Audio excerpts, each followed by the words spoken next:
வணக்கம் my dear நண்பா நண்பீஸ், நான் உங்களில் ஒருவல் ஜேகே.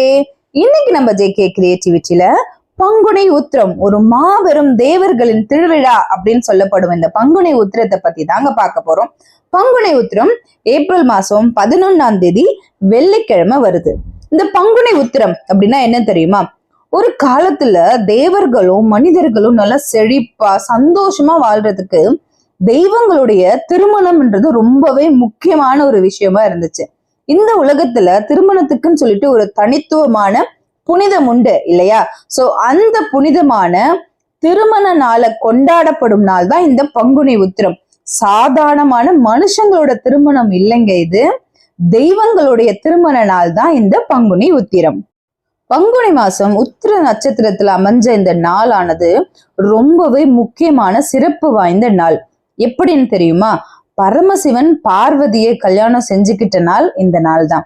அவர் மட்டும் இல்லைங்க, அதே நாள்ல திருமால், அதாவது அந்த மகாவிஷ்ணுவும் திருமகளான லக்ஷ்மியுடன் கல்யாணம் செஞ்சுக்கிட்ட நாளுமே இந்த நாள் தான். அது இல்லாம முருகப்பெருமான் இருக்காரு இல்லையா? முருகப்பெருமான், அந்த தமிழ் கடவுளான முருகப்பெருமாள் வள்ளி தேவயானைய மணந்த நாளுமே இந்த நாள் தான். சோ இப்படிப்பட்ட விசேஷம் மிக்க இந்த தெய்வங்களுடைய திருமண நாள் தான் இந்த பங்குனி உத்திரம். இந்த நாள் அன்னைக்கு எப்படி இருக்குமா? விண்ணுலகம் மட்டும் இல்ல, மண்ணுலகமும் எங்க பார்த்தாலுமே கோவில்ல பூஜை நடக்குமா, புஷ்ப அலங்காரம், இசை நிகழ்ச்சி எல்லாமே நடந்துகிட்டே இருக்குமா. இந்த நாள்ல என்ன பண்ணுவாங்கன்னா, கப்புள்ஸ் இருக்காங்களே, அதாவது தம்பதிகள், அவங்க நம்மளுடைய திருமண வாழ்க்கை நல்லா இருக்கணும் அப்படின்னு சொல்லிட்டு வேண்டிக்கிட்டு கோவில்ல போய் தெய்வங்களை வழிபடுறது, அவங்களுக்கு சிறப்பு பூஜைகள் அந்த மாதிரி செய்யறது. அது மட்டும் இல்லாம கப்புள்ஸ் மட்டும் இல்லாம குடும்ப நலனுக்காகவும் எல்லாருமே, குடும்பத்துல இருக்கிறவங்க எல்லாருமே அவங்கவுங்களோட குடும்ப நலனுக்காகவும் தெய்வங்களை வேண்டிட்டு இந்த நாள்ல விரதம் இருப்பாங்க.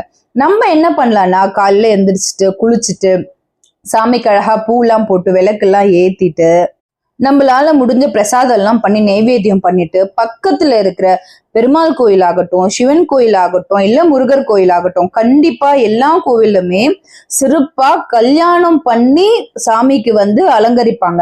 சோ அந்த மாதிரியான கோவில்ல போயிட்டு நம்ம கலந்துக்கிட்டா அது ரொம்பவே விசேஷமானது. கப்புள்ஸா போய் கலந்துக்கிட்டோம்னா இன்னும் ரொம்ப விசேஷமானது.